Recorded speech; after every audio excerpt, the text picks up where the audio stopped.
leitores, eu sou a Isabela do Livro Após o Outro, sejam bem-vindos a este canal e a mais um vlog aqui da série Lendo as Aprovações de Apolo.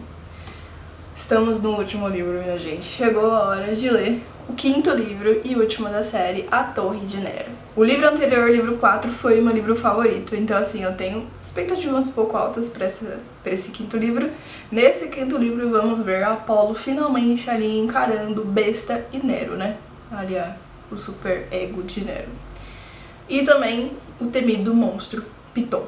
Apolo e Meg estão indo em direção a Nova York, né? Justamente para encarar aí Besta, Nero. Porém, Nero já sabe que Apolo e Meg, né, que é essa dupla, irá para Nova York. Então ele deixa seus capangas, né, os gladiadores, enfim, todos os seus guardas ali, em trens, em ônibus e aviões também, justamente para capturar essa dupla assim que eles colocarem os pés em Nova York.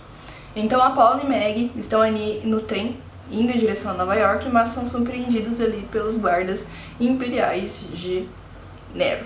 Mas o que surpreende a Apolo e também a nós leitores é que justamente a gaulesa, né, que acabou capturando eles, é amiga de Meg. Ela ensinou Meg, ela ali, enfim, cuidou da Meg enquanto ela estava ali no lar imperial de Nero, protegeu um pouco ela e ela se afeiçoou muito à garota e a garota se afeiçoou muito a ela, então ela ajuda os dois a fugirem ali pra tentar bolar um plano contra Nero. E nesse momento, minha gente, eu fiquei assim... Foi um momento muito cômico, porque a Apolo desconfia muito dessa gaulesa, fica tipo, eu não confio em você.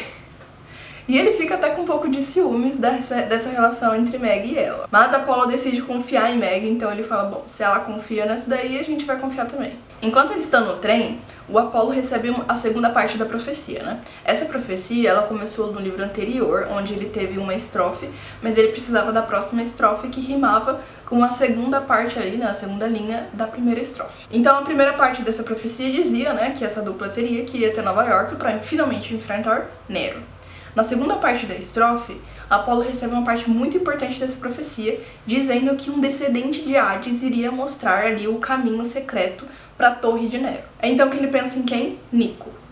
Eu estou, minha gente, no capítulo 6, na página 50, e é justamente a parte em que esse trio agora, né, está planejando ali seus planos contra Nero. Eles vão se deixar ser capturados por Nero para criar uma distração e assim fazer com que outros semideuses utilizem essa entrada ali secreta, mas que Nero não vai perceber porque vai estar distraído justamente com Apolo e Meg sendo capturados. Se esse plano vai dar certo, não sei, né? Nero ali é um imperador bem cruel, bem maldoso, então não saberemos, não tem muito como prever o comportamento dele. Mas estou ansiosa por esse livro, vamos ler porque esse livro já começou cheio de ação. E ainda, minha gente, eu nem comentei aqui, né, mas Apolo vai justamente a Percy Jackson, né, lá no apartamento dele, da família dele, em Manhattan, pedir ajuda, né, porque eles estão ali foragidos, juntamente com a traidora de Nero, né, a gaulesa, e eles precisam de um abrigo, né, precisam se esconder de Nero também.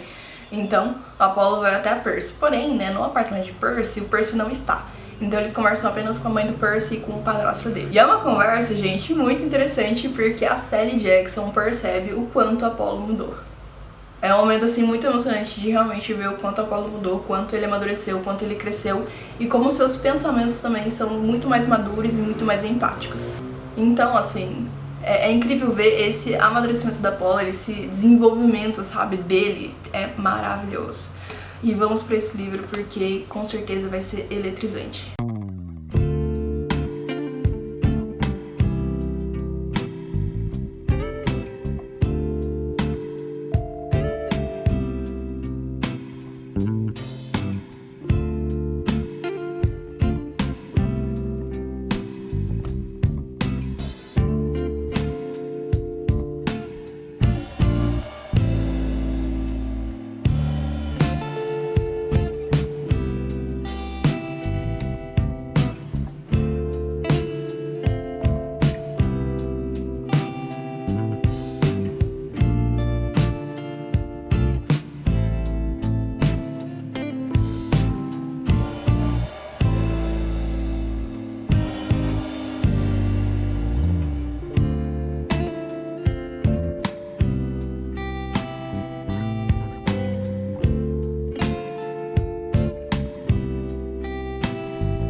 metade da leitura já. Gente, sério.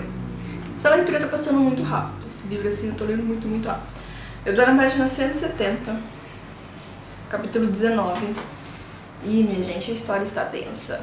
Então a dupla, Apollo e Meg, vão pro acampamento Meio Sangue por conta da profecia, né? A segunda parte da profecia que Apollo recebe lá no trem antes de ele ser capturado pelos guardas, né, do Nero, é de que ele precisa justamente dos velocistas de caverna, que são ali amigos, né, de um descendente do Hades, que ninguém é mais, ninguém menos que Nico, né, o único descendente vivo de Hades. Então a dupla volta para o acampamento Meio Sangue para tentar a ajuda de Nico, né, nessa questão de tentar ali, dessa parte da profecia. Porém, Nero, ele coloca um ultimato ali em relação a Apollo e Meg, colocando ali um prazo de 48 horas. Se os dois não se renderem ou não aparecerem no prédio dele, ele vai simplesmente botar fogo na cidade inteira. Antes de realmente irem ali procurarem ajuda desses velocistas de caverna, os 4 vão até Rachel Dare, que é, né, ali a profetisa de Apolo, que recebe ali o oráculo de Delfos. Porque uma outra parte da profecia diz, né, linhas vermelhas que mostram um caminho, que seria a Rachel Dare, porque ela tem cabelo vermelho. Então os 5 embarcam nessa jornada de conseguir a ajuda dos velocistas da caverna, para então ali realmente colocarem seus planos em ação contra Nero. Neste momento eles precisam se dividir em 2 grupos, seguindo os planos da Galeusa, né, que apareceu no começo do livro. E que se diz ali amiga de Meg, que vai contribuir ali com os dois para salvar a Meg. Eles vão se dividir em 2 grupos. Um dos grupos vai distrair Nero para que o outro grupo consiga atacar Nero. E a distração vai ser ninguém mais, ninguém menos que justamente Apollo e Meg, que vão ali se render, e isso vai distrair Nero para que o outro grupo, né, Nico, Will e Rachel, consiga ali realmente desarmar todo esse equipamento que o Nero conseguiu fazer por baixo dos esgotos, assim, por baixo da cidade de Nova York, para que eles consigam desarmar tudo isso e aí Nero não consiga colocar fogo em tudo, né? E, minha gente, esse capítulo que eu estou, o capítulo 19, é justamente Meg e Apollo ali entrando no elevador que vai levar eles até Nero. Parte muito tensa, muito tensa. Quando eu cheguei nessa parte, assim, juro pra vocês que eu tive a sensação de que eu estava ali nas últimas 100 páginas, sabe? Parecia muito o final do livro ali, em que tudo iria se resolver. Mas é porque eu acredito que vai ser 2 batalhas. Vai ser uma batalha com Nero e a outra vai ser com a Piton.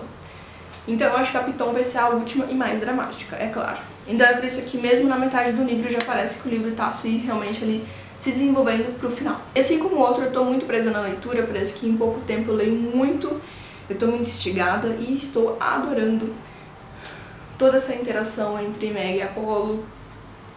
O amadurecido Apollo que fica ali pensando sobre sacrifícios e não quer que os semideuses façam esses sacrifícios. É um Apollo muito mais legal, muito mais empático, enfim. E eu tô ansiosa para esse final. Como eu disse, eu espero que sejam 2 batalhas, uma com Nero e a outra com a Piton. E eu acho que a da Piton vai ser ali bem dramática, enfim, que daí já vai se desenvolver pro final também do Apollo, né? Ele vai voltar a ser Deus, ele vai continuar sendo humano. Saberemos aí nos próximos capítulos.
Leitura finalizada. Finalmente terminei de ler esse livro, gente. No final eu dei uma empacada porque realmente aconteceu o que eu falei pra vocês de separarem as grandes batalhas. Então primeiro foi a batalha com Nero e depois, por último, né, pra deixar aquele grande finale, a batalha com o monstro Piton. Então acabou que nesse meio termo eu fiquei ali um pouco cansada ali, porque foram muitas etapas durante todas essas batalhas. Isso me cansou um pouquinho porque ficava indo de um lado pro outro no mesmo lugar e eu falei já pra vocês que eu tenho um problema com isso de não mudar o cenário. Mas consegui finalizar essa leitura e meu Deus, que final! Eu sabia que ia ser um final muito bom, muito épico, porque todos os livros já vinham assim, sensacionais. Mas eu não tava esperando esse final, gente. Foi um final assim muito emocionante, muito lindo, muito maravilhoso, cheio de emoções. Falando então um pouco sobre as batalhas que tiveram, né, entre Nero e Piton, eu achei, né, como eu tinha dito pra vocês, que o monstro Piton ia ser uma batalha muito mais difícil pra Apolo, né, mas eu tava pensando nisso porque o Piton, né, a monstro Piton, ia ser, tipo assim, mais poderosa do que Nero. Mas depois de ter lido todas essas batalhas, né, de ter realmente encarado ali junto com Apolo, tudo isso, eu percebi que na verdade a batalha com Piton era mais difícil porque Apolo teria que fazer essa batalha, teria que enfrentar o monstro sozinho, sem a ajuda dos seus amigos. E a batalha com Nero, assim, trouxe consequências, trouxe ali muitos danos que vão demorar muito tempo pra serem ali reparados. Apesar de já ter visto ali toda a crueldade dos imperadores, eu não tinha previsto tudo isso, o quanto de estrago Nero era capaz de causar. Então, assim, além de emocionante, foi também surpreendente esse final. Não vou comentar com grandes detalhes sobre esse final, porque eu não quero que vocês levem a um spoiler caso você ainda não tenha lido esse livro, mas eu achei, assim, sensacional, fenomenal, essa questão da emoção, né, ali, dos sentimentos que o autor colocou no final deste livro. Então é ali um momento em que Apolo começa a refletir sobre todos os sacrifícios que foram feitos, tanto os sacrifícios dele, como também sacrifícios de outros semideuses. Não só semideuses, como também outras criaturas, driades, enfim. É o momento que ele percebe o quanto ele mudou, o quão diferente ele é, um Apolo agora neste momento da luta. Um amigo fiel aos seus grandes companheiros e definitivamente um pai melhor também. E assim, muito emocionante ver essa relação ali com os outros semideuses do acampamento meio sangue, ajudando ali Apolo na batalha contra Nero e ali dando aquela força para que ele consiga ali enfrentar a batalha contra o monstro Piton. E o desfecho também final é simplesmente maravilhoso, assim, a gente realmente vê um Apolo completamente diferente do Apolo do primeiro livro. Eu sabia que Rick Riordan, né, assim, falando de toda a série, né, do universo de Percy Jackson, Os Heróis do Olimpo, né, enfim, e agora Apolo. Eu sabia que o Rick Riordan não ia deixar quieta essa história, que ele ia trazer outros livros, né, de outros personagens do universo de Percy Jackson pra nós. E ele lançou o livro, né, de Nico e Will, que é o filme de Apolo. E eu fiquei me perguntando qual seria essa história que Rick Riordan ia contar sobre esses dois. E, gente, no final desse livro, nós temos um gostinho ali do que vai ser a história desses dois. E assim, o timing foi perfeito porque eu acabei de comprar o livro de Nico e Will na Black Friday. Então assim, eu já tô querendo ler esse livro. Mas enfim, falando agora sobre a série Provações de Apolo, foi simplesmente maravilhosa. Foi uma série que me surpreendeu muito. Eu já tinha lido o primeiro livro lá em 2017, 18, e só agora que eu vim realmente finalizar, e assim, a minha ideia de quando eu li o primeiro livro mudou completamente. Porque quando eu li o primeiro livro, eu percebi que era um livro assim, engraçado, né? Apolo, ele fazia bastante humor com as situações, né? Ele ainda não tinha passado por tantos desafios e tantas provações como ele passou agora. Então ele era menos sério, ele era mais humorístico, tirava mais sarro das situações em que ele tava. E assim, era até engraçado quando ele fazia certas comparações, né? Tipo, dele mesmo e com coisas que ele tava ali no momento materiais, né?